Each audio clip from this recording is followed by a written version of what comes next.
Good afternoon, and thanks so much for your interest in our work on international comparison. We live in this global economy where all work that can be digitized, automated, and outsourced can now be done anywhere in the world. And in this world, it's not just relevant where our schools compare to the neighboring school or the neighboring state, but really whether the children are prepared for this global economy. And that's what I want to talk about with you on the basis of our comparative data. And I want to start this with showing you something not about schools, but about college education. This is about the high end of the skill distribution. This chart shows you two things, and actually one piece of advice. If you sit on that side, you're going to see a lot better. I show you a lot of data, and there are still a lot of free seats. This chart shows you three things. On the horizontal axis, I'll show you the gradient supply. The more you are on the right side of that chart, the greater the proportion of people who complete college qualifications. On the vertical axis, I show you what it costs per student. You know, these days also very important. And I'll make it a bit more complicated. Each dot is one country, and the size of the dot is proportional to where the money comes from. So the larger the dot, the more successful your country in raising money from the private sector, families, households. The smaller the dot, the more the government puts in. So if you look at this chart, this is the United States. Number one in terms of getting lots of people to complete college degrees. Number one in terms of investing a lot in all of these students. And number one in terms of mobilizing a lot of money through private sources. I just want to show you one other country. That's Finland in Europe. An average performer in getting people to complete degrees. Moderately expensive. And the dot is very small. That's not because Finland is a small country, but because all of the money comes from the public purse.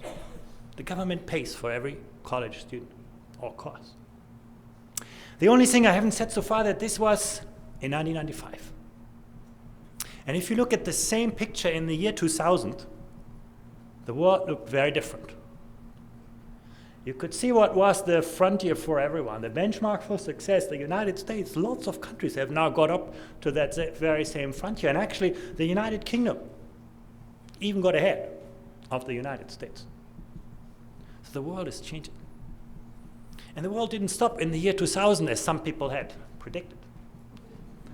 You could see in 2001 it looked like this, in 2002 like this, 2003, 2004, 2005, 2006, 2007, 2008. And what you see in a very short time of history, now we talk about a bit more than a decade, the world has fundamentally changed. Every country has become better. Every country is getting more people to complete better degrees, but some countries have got better so much faster than others. Do you remember where Finland was in 1995? An average performer in the middle of the pack. Now it's ahead of anyone else.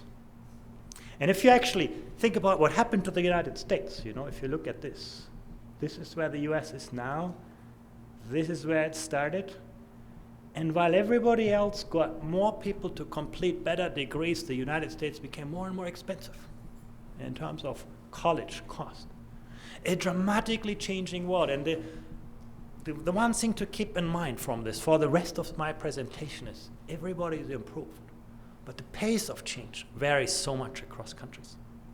Some countries demonstrate. And that's why in this global economy, the benchmark for success really are the best performing education systems around the world. The composition of the global talent pool has changed as well, and that determines economic success more than anything else. If you look in the past, if you look among the older people today moving out of the labor force, you can say in the industrialized world we had about 40 million people with a college degree. If you look among the young people entering the workforce, we have more than twice the number of highly qualified people in this global economy. The composition has changed as well. If you look among the older people, 55 to 64 years, it's actually very impressive. If you think about, you take all the people with good qualifications in the world together, And you can say every third one comes from the United States.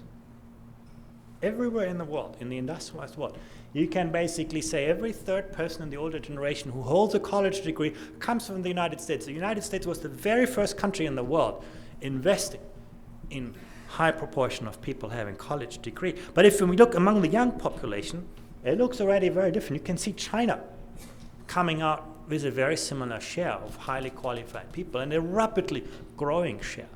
So again, the workforce of today, the young workforce, is a lot different than the older generation.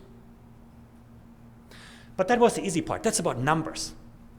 I want to talk about quality of skills, the nature of skills that is most in demand. We've done studies where we studied actually the kind of skills that matter for economic success, that translate into good employment and good wages. And there's several things you can see when you look in the United States, and this picture is the same across most countries in the industrialized world.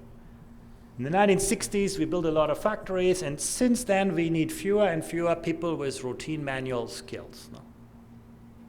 Doing things with their hands every day in the same way, because those kind of jobs get automated, machines can do them better, quicker, they get outsourced somewhere else and so on.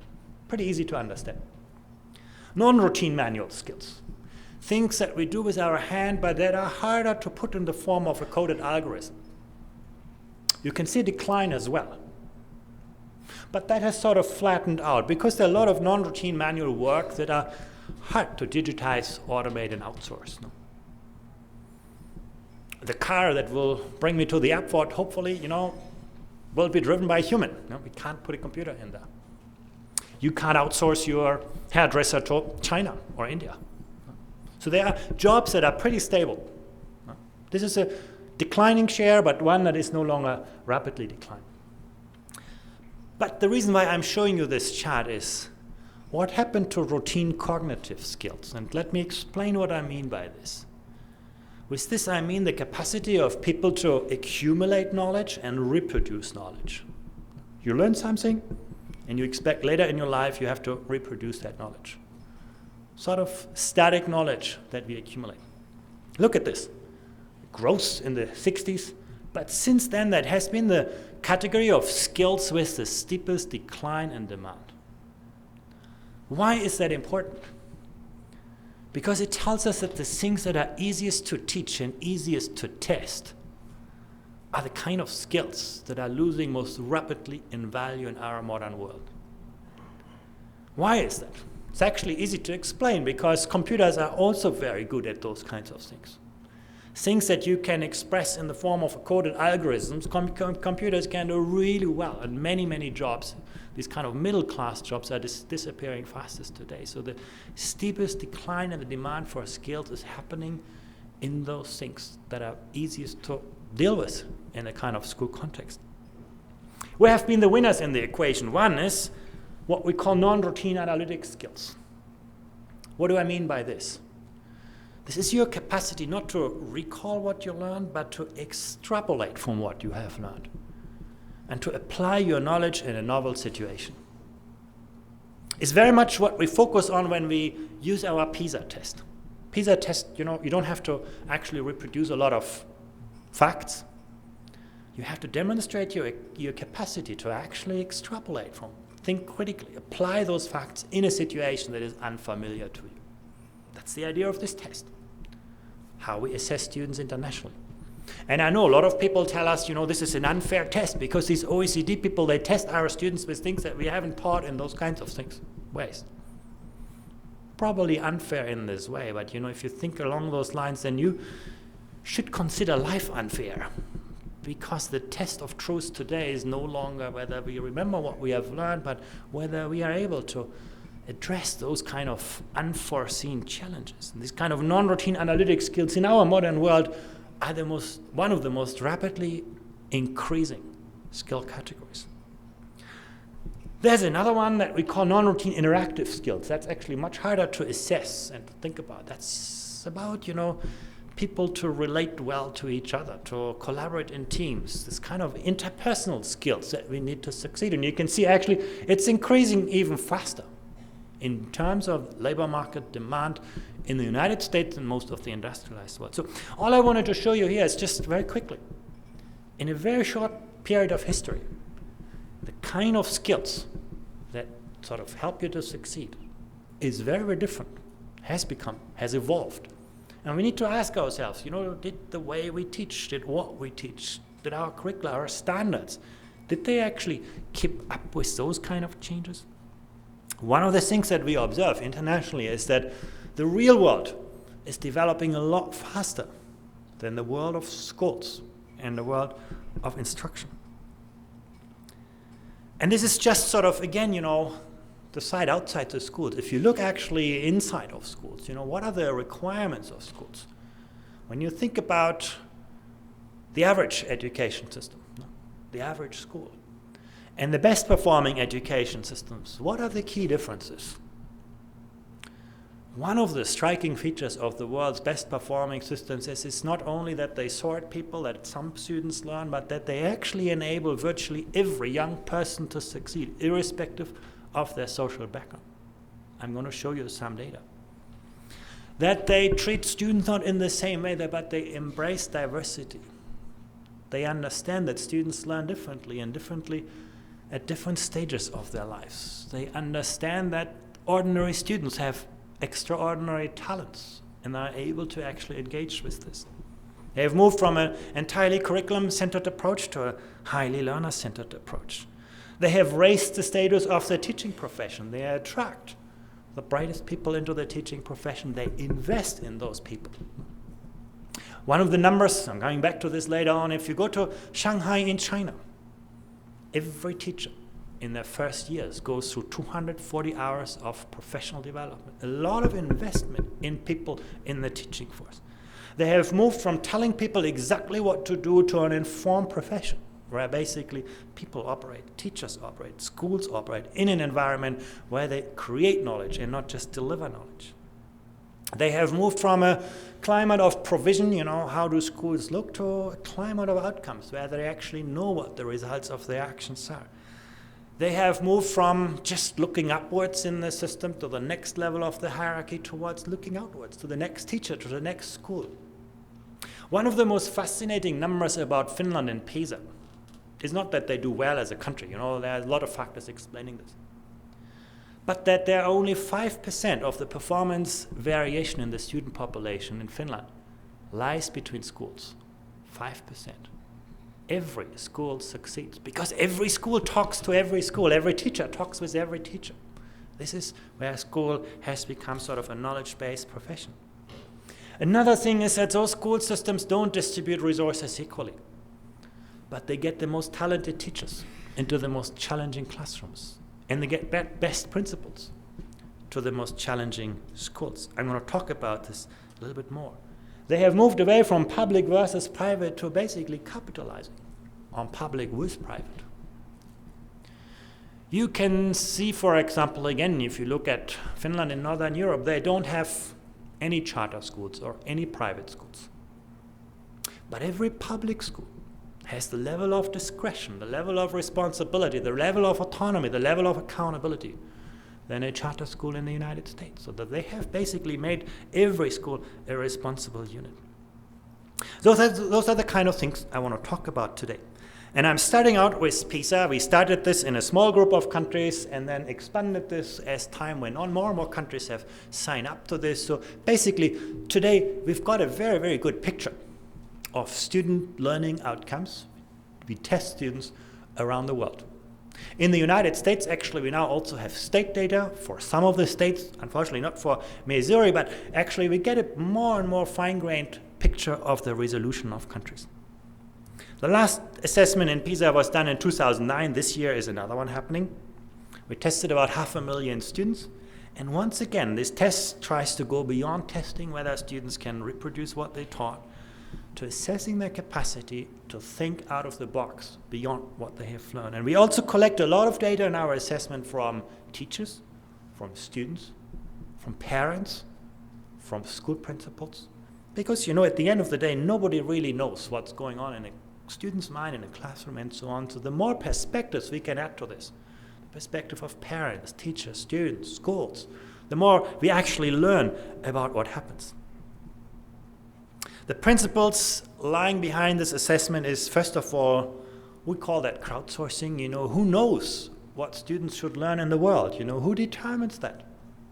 No individual, no organization can figure that out, but we actually bring together the people from the world's best performing education systems and all education systems to think about how should we define mathematics, science, and so on in this world. It's a very, very complex process, takes a lot of time. The development of a PISA test takes about 5 years. People complain about that length, but that's the price to actually use that kind of expertise. How do you actually translate experience from one school to the next, from one system to the next, from one country to another country, from one culture to another culture? Very, very hard to do, to compare, to contrast, but very, very important. Again, triangulation. Different stakeholder perspectives are very, very important. You need to look beyond any one single perspective to actually get this complex picture into this.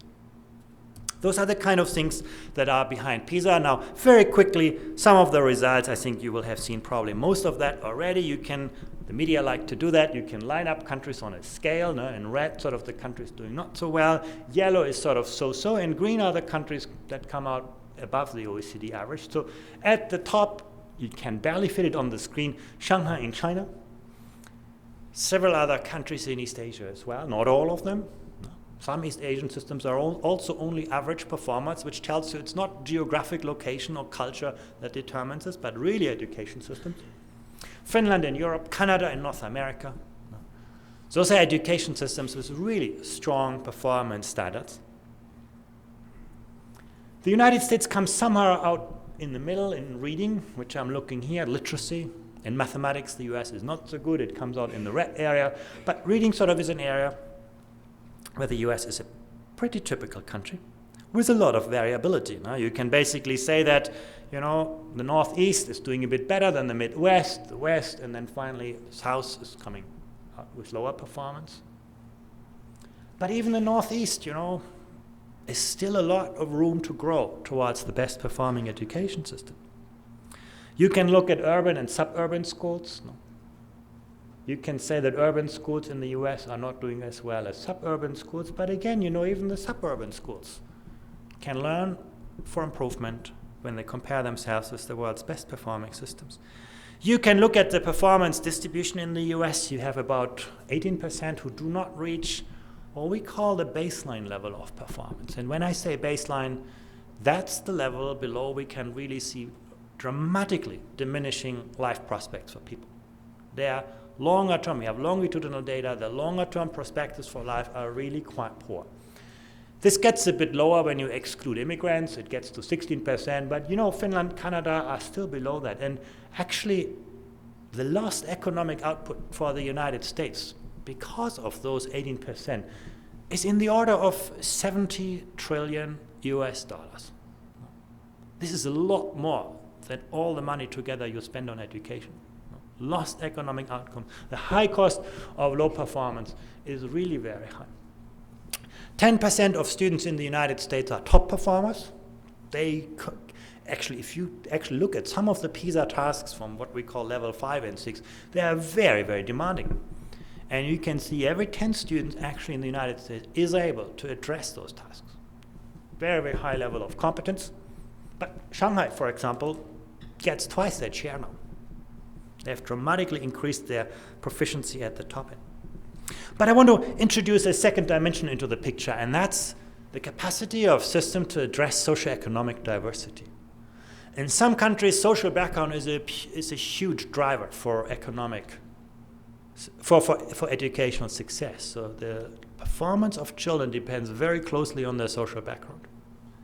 And what's really interesting, that's not true for all education systems. There are some education systems in which students from all social backgrounds succeed really well.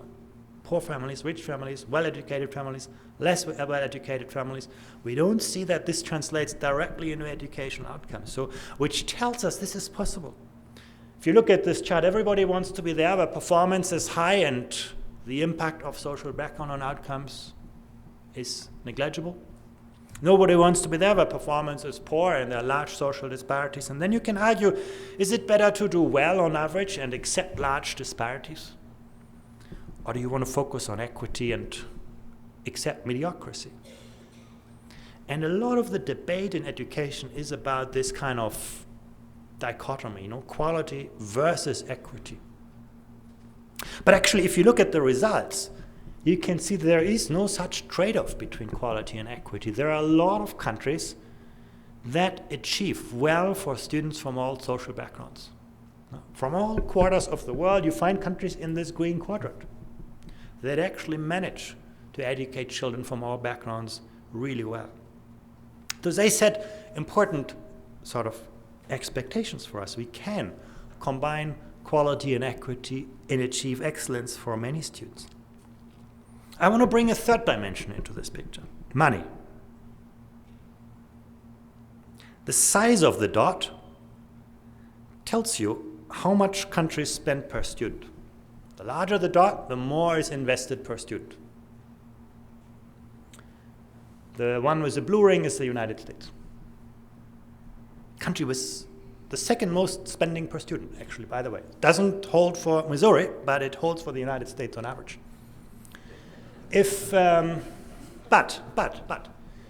money would tell you everything about education, quality, you would find all the large bubbles at the top and all the small bubbles at the bottom, no? But that's not what you see. Money only explains about 20% of the performance differences across the world. Much more powerful is an analysis of how countries spend their money. And I want to look with you at that. This is the money that actually makes it to the classroom. And one of the findings for the United States, in terms of raw spending, the United States looks very good. A lot of money goes into education, but actually, when you look what actually goes into classrooms relative to the country's wealth, the United States comes pretty much at the end of the spectrum. About 50% of the money spent on education doesn't arrive at the classroom. That's actually quite low by international standards. But still, the more important question is, how do you actually invest your money? One way you can spend money is you pay your teachers well, no? The green bar tells you, relative to other countries, how much is invested in teachers. Now, if the green bar is going up, it means teachers are paid relatively well. If the green bar goes down, teachers are paid relatively little. And look at Korea. It's the bar I've marked in white. You can see Korea tries to attract people into teaching with very high salaries. And Korea tries to do something else. Korea wants their students also to learn in school for long hours. So the white bar, which reflects the money spent on the length of the school day, goes up as well.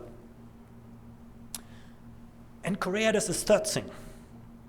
Korea wants its teachers not only to teach, but invests a lot of money in what we call non-teaching working time of teachers, professional development, all sorts of things, teacher collaboration, things that help to move the profession forward. So everything pushes costs upward in Korea. How can Korea afford it? The answer is large classes. Large classes in Korea drive the cost downward. So Korea makes a choice. They want the best people into the teaching profession. They want to give these teachers a working environment in which they can actually evolve, not just teach. And they want their students to learn for long hours. And they pay for this with large classes. If you go to the next country on the list, Luxembourg, it's the opposite. No? The red dot is exactly where it is for Korea. So Luxembourg is as expensive as Korea. But Luxembourg spends its money very differently. In Luxembourg, parents and teachers all like small classes. So the blue bar, class size, is driving costs upwards. But even Luxembourg can spend its money only once. No? And the price for small classes are that teachers are not particularly paid well, that students have not long school days, and that teachers have very little time to do anything else than teaching. If you look at the low end of the spectrum of countries that don't spend very much on education, you can find Finland and the United States providing a very similar contrast. Finland looks a lot like Korea. No? You can see its teachers driving costs up, class sizes driving costs downward. In the United States, relatively small classes driving costs upwards, and the teachers don't fare so well. And if you look at this long enough, actually, and you do more complex analysis of this kind, you find that the world's best performing education systems often prioritize the quality of teachers over the size of classes. Very important finding. This is 2009. I want to go back with you to the year 2000. The picture looked like this. The dots were a lot smaller, no? We spend about 40% less on education per student in the year 2000 than in the year 2009. So if education has become so much more expensive, has it become so much better? And the answer is, not in many countries, but in some countries we have seen very, very impressive improvements. In Korea, for example. Korea is the red dot up there in the right corner. They could have said, we are wonderful. We have really high standards of performance, but the Koreans were very unhappy with their results because what they saw is that they're doing well on average, but they didn't have a high share of top performing students. So what Korea was able to do in the last 10 years is double the share of top performing students from a level below the United States to a level above the United States. All the focus was on excellence. If you only focus on your best students, you lose out on equity, and that's exactly what you see. The dot moved upwards, but it moved leftwards towards a more unequal education system. But that's what the Koreans want. They have achieved what they wanted. Chile is a country with low performance that was able to dramatically raise its performance standards from very low levels to still low levels. Poland in Europe, very impressive, raising the performance of its students by virtually a school year in a very short period of time. Without money, the dot is still very small. Very impressive school system. In fact, perhaps in Europe, that was one of the most aggressive reforms. Reforming the system from a system that just was sorting students to one where basically a lot more responsibility was put on schools and teachers. I spoke with Minister Handke, who was actually initiating this reform in the year 2000. And this is how he explains the success. Listen to him. Czasem jak zbyt długo coś się dzieje bez zmian, to się popada w taką, powiedziałbym, rutynę, która wcale niekoniecznie jest mechanizmem naprawiającym, poprawiającym. Ja myślę, że ta reforma sama w sobie była o tyle dobra, że jakby to powiedzieć, wytrąciła stary system z takiego stanu równowagi.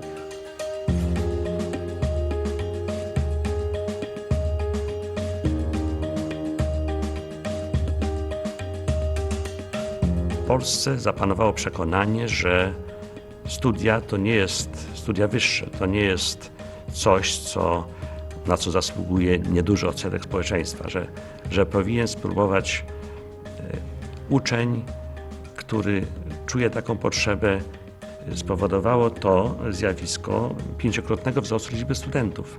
W końcu lat 90. w Polsce mieliśmy około 400 000 studentów. To było około 10% rocznika mniej więcej. Aktualnie mamy niemal 2 miliony studentów. To jest prawie co drugi młody człowiek z kohorty wiekowej, która potencjalnie może wejść na studia. Jest to sukces ogromny, dlatego że bardzo wiele krajów boryka się właśnie z tym problemem zachęcenia młodych ludzi do tego, żeby zechcieli kontynuować edukację. Jednym z ważnych czynników, który spowodował ten trend, jest uświadomienie młodym ludziom tego, że ich stać na sukces edukacyjny, że nie są skazani na getto jakiejś bardzo prostej szkoły i tam na koniec, jaki koniec kariery edukacyjnej, że wszystkie drzwi są przed nimi otwarte, jeśli tylko włożą odpowiedni wysiłek. Skończenie gimnazjum to jest sukces dla bardzo wielu młodych ludzi, który otwiera im perspektywę następnych sukcesów edukacyjnych. I bardzo wielu młodych ludzi z tego korzysta. And I'm showing you this example because I know a lot of people think these international comparisons are unfair. They compare apples and oranges, and in some countries fewer students go to school than in other countries and so on. But Poland in the last years didn't change its culture. It didn't change its sort of economic context. It didn't change its teachers. It changed the way it operated its education system. It moved away from an agricultural, rural state to one that actually put the emphasis on the knowledge of its people. And it was remarkably successful in this. And I skipped too quickly. Portugal is another country now, moving up, improving quality and equity. Hungary or Germany. Those countries started out and actually were able to raise performance, improve equity at a remarkable pace. The list of countries is a bit longer, but not much longer. Actually, it's quite disappointing. If you look across the world, very few countries actually have been able to dramatically or measurably improve the performance of their education system, of their education system. I want to go beyond scores. Remember at the beginning when I said, routine cognitive knowledge is becoming less important, creative skills, the construction of knowledge is more important. I wanted to contrast this with the OECD average in Japan. Japan is a country that scores quite well on PISA. And the Japanese knew, we are all doing really well on this test, but they were never happy with their results because they wanted to get beyond rote learning. They wanted to improve the capacity of students, for example, to deal with complex open-ended tasks. And here you have, on the one hand, multiple choice tasks, reproducing knowledge, and open-ended tasks, where students have to construct knowledge. You have the blue bar representing the OECD and the red bar representing Japan. You can see the industrialized world, the OECD area, improved. Now that's good for us. Basically, most countries actually have given greater emphasis to kind of open-ended creative knowledge tasks. But when you look at Japan, they were actually able to improve that at a much, much faster rate. So that was their reform agenda. That was their vision. They actually were able to pursue that quite significantly. You don't see that so much in the overall scores, because that is what you can only see in the fine-grained patterns. But it shows you again, you have a vision, you can pursue it, you get results. I want to come back to one more time to the issue of social background. Equity. On the horizontal axis, you see the social background of students in schools. On the vertical axis, you see student and school performance. And this is how the United States looks through the eyes of PISA. You move to the right, to more privileged family backgrounds, and you can see that school performance improves. School performance in the United States depends quite significantly on the social context in which schools operate. Something that is all familiar to you, but something that can be changed, as you will see when you compare the United States with other countries. And I want to also make this picture a bit more nuanced. Look at all the schools, or some of the schools in deprived neighborhoods, very poor neighborhoods.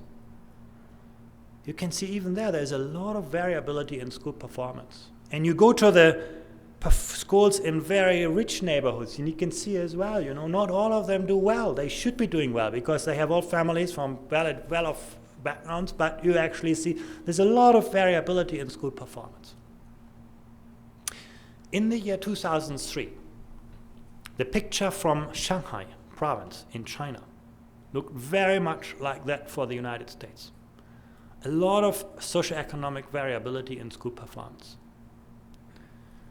So what did they do in this province? It is economically very diverse. In the province of Shanghai, the population is highly diverse. Rich and poor are much greater, much more separated than in the case of the Western world.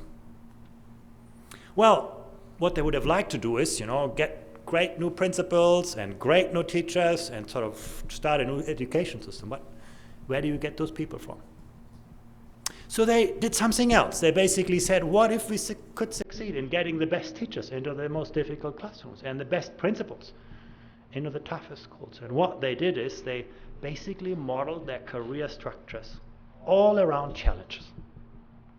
If you're a vice principal in a high-performing school and you want to become a principal, the only way for you to do is to take on one of the toughest schools in the country and show that you can actually change that school. If you want to move up in the career structure of a teacher, they have 4 levels of becoming a teacher, of being a teacher. You want to move up, you can do that, but only if you can show everybody that you can transform one of the most difficult classrooms. Everything was modeled around challenges. Schools were tied together. High-performing and low-performing schools operated in partnerships. And the impressive result is in the course of 6 years, they were able to reduce the performance variability among schools by 50%. 6 years, 50%.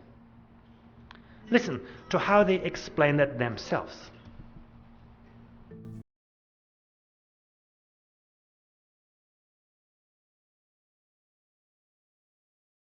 如何来改变这种现状呢？我们就想到了，是不是能够把一些好的学校与相对困难的学校结成办学联合体呢？这个建议得到了我们教育行政部门，当然也得到了社区的广泛的认同与支持。于是我们就开展了这项工作。那么这项工作是怎么来做的呢？从政府来说，我们出台了相应的政策，就是鼓励与支持办学相对好的学校与相对困难的学校结成对子。第二呢，我们好的学校与相对困难的学校结成对子呢，我们要签订一个合作办学的协议。这个合作办学协议里面呢，就是明确了各自的责任、权利与义务。Another example of a country that hasn't changed its culture, that didn't fire its teachers, that did something in this kind of education environment that actually changed results. Now, empirically, what are the factors that we can measure to be associated with school success? At the level of the system, at the level of the school, and in terms of equity. At the level of the school, things that make a difference, you will find very few surprises, are discipline, as measured through the students' eyes. Actually, the views of school principals explain very little. The views of students explain a lot, very interestingly. Teacher behavior, the same story. We asked school principals and we asked students, and what the students told us about what teachers actually did actually had a much greater explanatory power. Parental pressure, not the expectations from parents. Teacher-student relationships, to what extent do students feel that teachers really cares for them, that teachers have high expectations for every student, and so on. How they deal with diversity, things like grade repetition tend to be associated negatively with performance and equity. Tracking, grouping people, also negatively related to equity. Expulsions, getting rid of students, and that was for me one of the most intriguing findings. I would have thought, I would have guessed that it would be negative for the system, but I would have thought it would be good for the school. If you could get rid of all your problematic students, your performance should actually improve. No? But actually, statistically, that doesn't seem to be the case. Same for equity. Ability grouping is very interesting. Ability grouping, when you do it for all subject areas, when you basically group students into good and less good students, you can see negative effect. When you do it selectively by subjects, you can see positive effect. Very interesting finding. Standards and national accountability. Having a national examination, sort of in your case, a state level exam. Basically having a centrally defined benchmark for success is a very important predictor for our system's achievement. The use of standardized tests is interesting. It doesn't really explain a lot of performance difference, but it's usually associated with greater equity in the system. It helps schools to see the difference, and we can see that in our posting results. In many countries, one of the most controversial issues, should you make results public? Well, actually, what the results from PISA show is if you do, it helps raise performance. Governing schools, school autonomy, at the level of the school, at the level of the system, and that's a very, very interesting finding, In the United States, local control is a big topic. And it really works like this at the level of the district. But when we compare the level of discretion that schools actually have in the United States, it's often less than what we see in many of the high-performing systems. Choice and competition is so-so. We can't really detect a clearly positive impact on having more private schools and so on. Once you discount for social background, you actually see it works negatively against equity. Private schools also, green or red, it's not so clearly distinguishable. And on the resources, we have talked about all of this. So we have identified a range of factors empirically that relate to outcomes. What does it all mean? What did we learn from this? And I want to conclude my presentation, actually, with 7 lessons that we have learned when looking at the best performing education systems around the world. The first has to do with a real commitment to education. And now I know you tell me everybody thinks education is important. You know, every president, every person says this is the greatest thing in the country.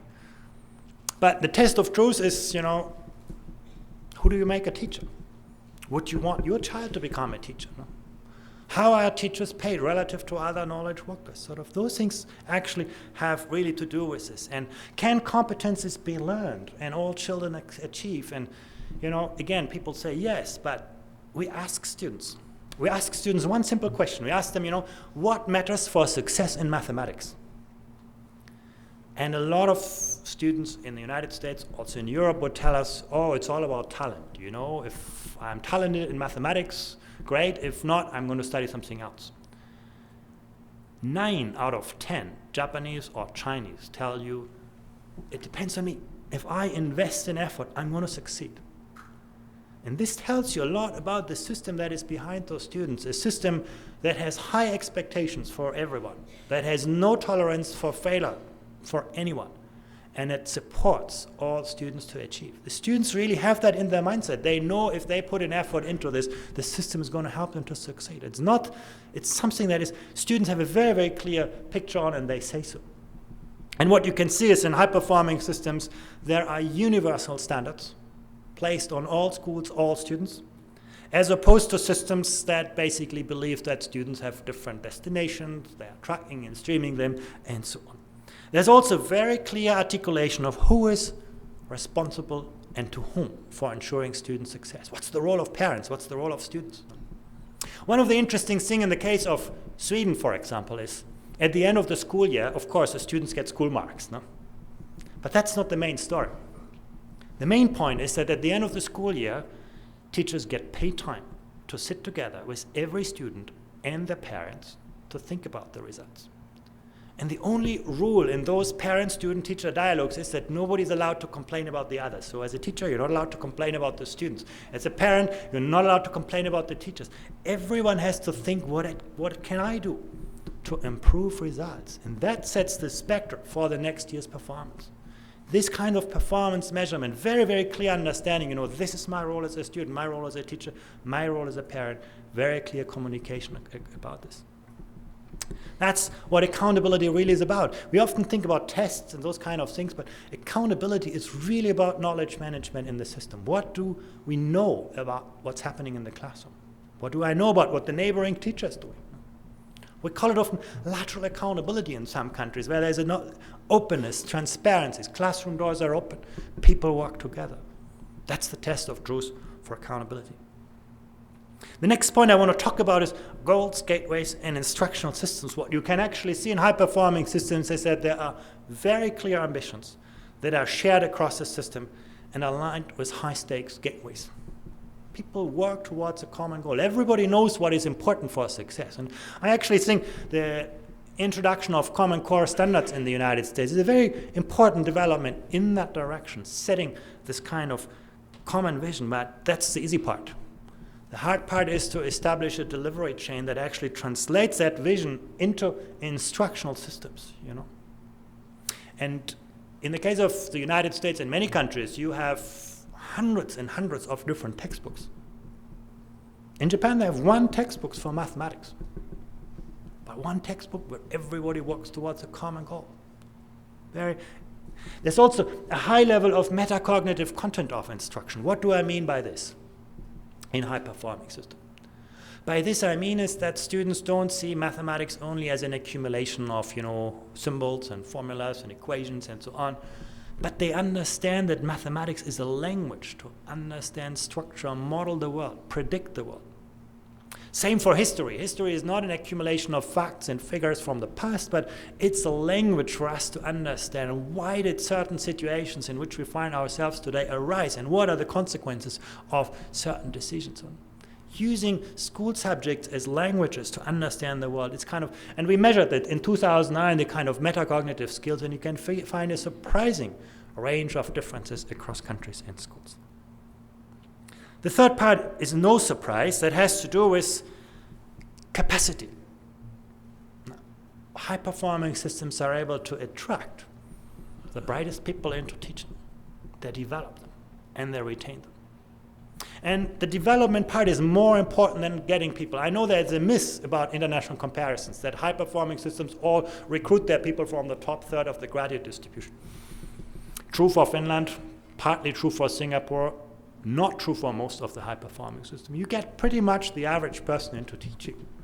But what do you do with those teachers in terms of investing in that profession? That is distinguishing high-performing nations. I mentioned Shanghai, 240 hours per teacher. Singapore, 100 hours per teacher per year to invest in their professional development. Very important. Instruction leadership. You know, you can have the best teachers if you don't have instruction leaders in the school, people who bring teachers together to develop a common vision, to plan lessons, to implement lessons, to evaluate lessons. All of this is for nothing. Keeping teaching an attractive profession. I spoke with Pasi Salberg, an expert in Finland, who has talked about this. And you know, Finland gets 9 applicants for 1 teaching post. Everybody wants to become a teacher. And teacher salaries, they're not as bad as in the United States, but they're not great. You know, teacher salaries in Finland are about average in the OECD. This is not what gets people into the profession. It's the attractiveness of the job, working with colleagues, moving upwards, developing their own careers, basically working in a knowledge-based profession. Teachers in Finland are the education system. They're not implementing somebody else's ideas. And Pasi Salberg explained that very well. Listen to him. Teaching profession in Finland has always been popular, and this is what I hear in many other countries, that teaching used to be a very popular profession among young people. I think the good question is that how Finland has been able to maintain teaching in a school as something that attracts young people.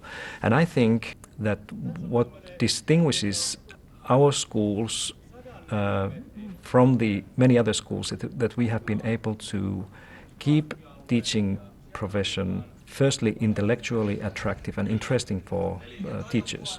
In other words, that our teachers, they feel that they can use the knowledge and skills that they learn in teacher education fully. They have a role in curriculum planning and design. They have a very important role in assessing students' performance. So basically, keeping teaching intellectually attractive. I want to show you a couple of pieces of data. And that basically has to do, you know, how we develop teacher capacity. What you can say is basically, no matter how good pre-service teacher education is, no matter how well qualified people are, they need a lot of continued development to update their knowledge, to update their skills, to update their approaches, to address new challenges. Diversity in student populations, rising day by day, teachers need to be capable of doing that, and so on. And I think these are really very important things. I wanted to just show you that this is far from being a reality. You can actually see when you look across countries, there's still a large proportion of teachers who go into teaching without any mentoring or induction process. No formal induction process, no formal mentoring process. You can also see that in terms of professional development, you know what happens? You can actually see on this chart. What this tells you is there's very little going on in terms of individual and collaborative research among teachers. Teachers don't do a lot of that. There's even less happening in terms of qualification programs that move teachers upwards. Informal dialogue and those kind of things, of course, are quite common. This is what happens in most countries. But when you think about what actually makes a difference for teacher performance, you can actually see the world looks quite different. No? Individual and collaborative research, basically bringing teachers together across along common goals, is one of the things that has the greatest impact on actual performance. Other things matter less. One country that is doing really well in this through their professional learning communities is Singapore. Listen to this. To do that, really we get teachers to work together, to collaborate, and to look at each other's practice in the classroom. I think that is essential and really very critical, because the good teaching practices should not reside within the 4 walls and be kept to one teacher, and I think there is a lot of sharing that we can have in this school. What you want to do right now is, okay, think of the Socratic questions, okay, what do I want to use to further define, clarify? Now, okay, I will go on the internet, I will find any sort of evidence that will help support this statement or refute it. Professional learning community in schools was started basically to ensure that teachers had a platform to develop their teaching practices. Our main focus actually is to make sure that students learn best. And in order to do that, we have to collaborate. We exchange ideas, we try out, we test, and eventually we check for results. And the intention really is to share ideas to make it better. And you can see basically one thing that is very interesting in the case of Singapore now. How do you get your teachers when they are trained into practical situations? Well, the answer is you bring them into schools. Now, that's a very disruptive thing for schools, and that is a very idiosyncratic experience for teachers. Now, you happen to see a good school or a bad school or a good classroom, bad school, and you construct your image from this. What do they do in Singapore? Well, they've taken a different approach. They don't want to disrupt classrooms. They just put a 360-degree camera into those classrooms and get those images projected into their National Institute for Education, where teachers can watch hundreds of lessons and hundreds of experience from different kinds, sort of basically can triangulate through good and bad experiences. Incentives and accountability, I think I've said a lot about this, but it's not just about student performance. It's also how do you make innovations in pedagogy, work organization? How do you improve your own performance as a teacher and the performance of your colleagues?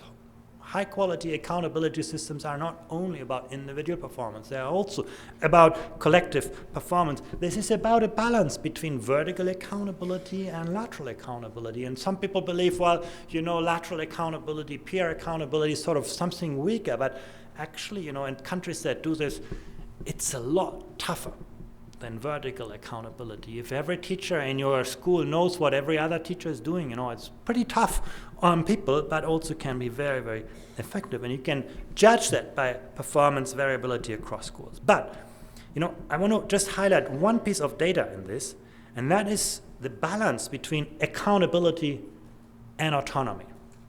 We often think about accountability and school autonomy as separate things, but they actually belong together. If you have a system with a well-established accountability culture, you are on the left side of the chart, you can actually see that schools with more autonomy do a lot better on the PISA test.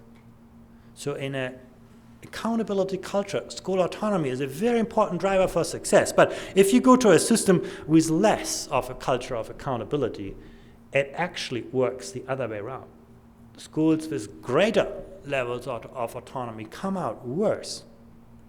So this tells you, high levels of autonomy combined with an accountability culture, and that's not necessarily about tests. This is about knowledge management throughout the system. That combination is the one that you find in most high-performing systems that leads to the best results on this test. And you can actually see there's been a lot of change on this across OECD countries. You always have to sort of balance system-level prescription on the one hand with schools leading reforms. And basically the trend in the OECD countries has gone pretty much in that direction. You know, most countries started out somewhere from their kind of industrial work organization in school. They have sort of tried to change the balance. But when you look actually at countries like Finland, you can actually see every school is now leading reforms. It's part of the reform agenda of that country. I want to come back to the issue of investing resources where they can make most of a difference. Attracting talent into the most difficult circumstances. Most countries in the OECD actually invest now a lot more dollars into schools that are in greater need. And I must say, here, the United States is one of only 4 exceptions, where you can actually say that schools that are more privileged usually also get more resources. And they also make effective spending choices that prioritize high-quality teachers and smaller classes. I want to conclude this with showing you in some of the schools that were in really bad shape in Shanghai after their policies of shifting resources, what had happened to them. Listen to this. Oops. For somehow that doesn't come up. But it's basically the story of getting great people into difficult schools and changing the culture and work organization in the schools for sustained periods of time. How do you keep education systems learning? Schools, we think about students learning, teachers learning, but actually how do you keep teachers learning? How do you keep education systems learning? One of the things is about technology. And I wanted to just give you an example how, for example, Singapore copes with very large classes. They are one of those countries that have traded off highly qualified teachers against large classes, like many other high-performing systems as well. But then you ask yourselves, how do they actually address a very diverse student population? How do they deal with all those differences? How do they personalize learning in this kind of large classroom settings? And that's where technology, in the case of Singapore, has become a powerful lever. It's, by the way, not true for many or all of the high-performing systems. Technology, we have mixed experiences, quite frankly. But Singapore is a case where it really has worked very well. And listen to how this story continues. So we look at technology very meaningfully, and we see how can we leverage this technology to make a very significant impact in the classroom instruction. I'll give you an example. In a classroom of 40, it is really impossible to get 40 students to ask 40 questions at one go. When we use the instant messaging tool, we open 40 windows to 40 kids. They could ask 40 questions at the same time, and the teacher could see their thinking on the technology tool that they use. And kids get more excited because they are using the tools that they are very, very good in using, not just the pen and the pencil. Right, everything consolidated on one PowerPoint slide. Use the main thing as a skeleton, then you add on to the different parts. Okay? A lot of our younger teachers are coming in. They're a lot more savvy in the use of information communication technology tools. And I see them teaching the more senior teachers how to use those tools effectively. And one of the things that is interesting about Singapore is it spends about half of what the United States spends per student. But when you look into schools, it's not the shopping center, it's the school that is the most attractive building, very well established infrastructure, great teachers in the school. It's the spending choices that they have made to value specific things that actually shape the instructional environment. Another thing, the guy you heard talking there was the principal of that school, pretty young. And that's another strategy they pursue. They basically don't wait until people have reached a certain stage in their career, then basically become principals. But they nurture talent very, very early on in the system. They identify talent when people enter schools as teachers. And as a teacher, you have different career pathways. You can become a master teacher, you can move into pedagogy, you can move into instructional curriculum development, and you can move into administration. But you're not becoming a teacher, a school principal from one day to the next, but you actually grow into this if you can actually address those kinds of challenges. Very interesting approach. The last point I want to make, and I think it's pretty clear and pretty obvious, is it's about coherence of policies and practices. What you can see in high-performing systems is that they do things consistently across the entire education system. What they do in early childhood education matches up with what they do in primary education and higher education. They do things coherently over time, and that's very, very hard to do in countries where basically decisions change over time. They actually implement what they decide to do. Fidelity of implementation, sort of a very big factor as well. Those are the kind of things that you can see very well established in those systems. And in part it is because often in those countries education goes beyond the politics. You can really see that people unite along the kind of principles along the political spectrum. One country that I found very, very impressive, or one system very impressive in sort of moving the education agenda forward, has been the province of Ontario in Canada. It started out in the mid-90s, even in the year 2000, in pretty bad shape in terms of its education system. But it has actually been able to sort of create an agenda and bring people along to this. And I spoke with Governor Dalton McGuinty about this, who's very much been one of the initiators, or perhaps the initiator of this educational reform, who made education one of his big topics in leading Ontario provinces. And this is how he explains the success. Listens to him. Oops.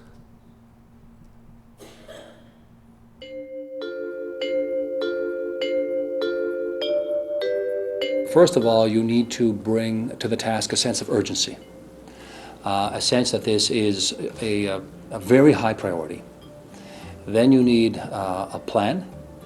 Then you need to enlist people to your cause, teachers included. And then you need persistence.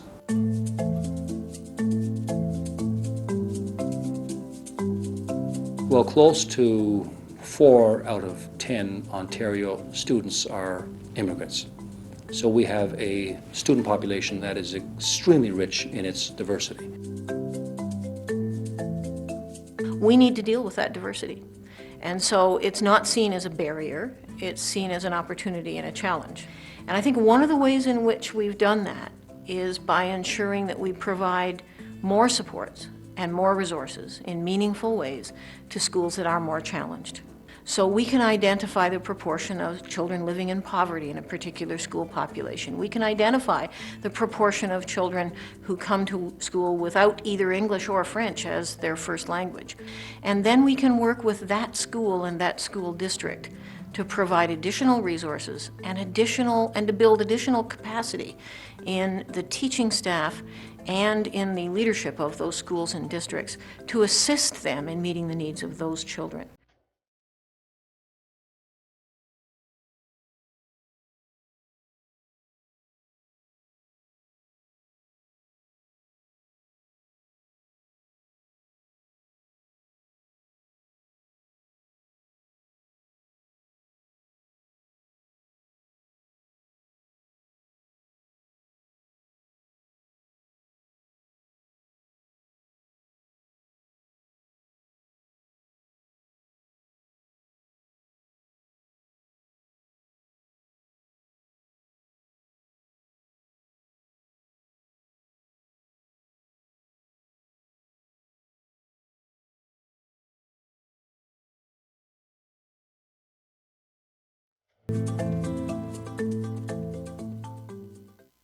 So you've seen across the world, countries in very different situations, in very different cultural, economic, and social contexts can succeed, have actually seen very significant improvements in raising performance and actually improving the life chances of people from different socioeconomic contexts. One thing that we often sort of keep outside the equation has to do with things that go on before education, early childhood education and care.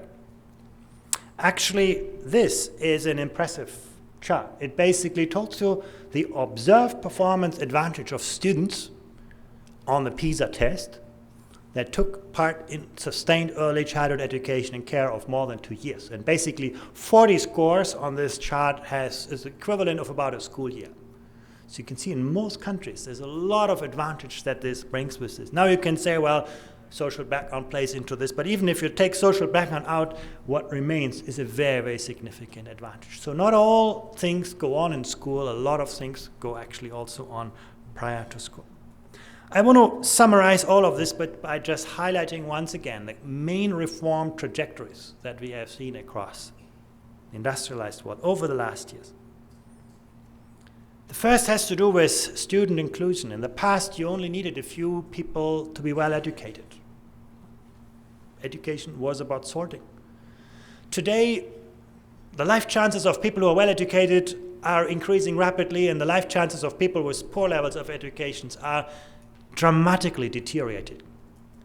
You know, inequalities are not necessarily rising, but the consequence of inequality is dramatically increasing. That's true for the United States, but for most other countries as well. Students with poor levels of education have less and less and less of a life chance.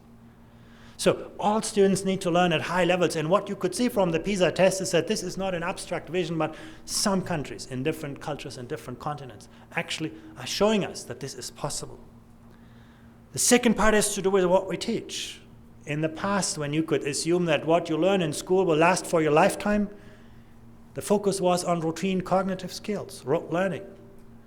Today, education is a lot more about learning to learn, about complex ways of thinking, about complex ways of working, extrapolating from what we know. That sets entirely different challenges for teacher quality.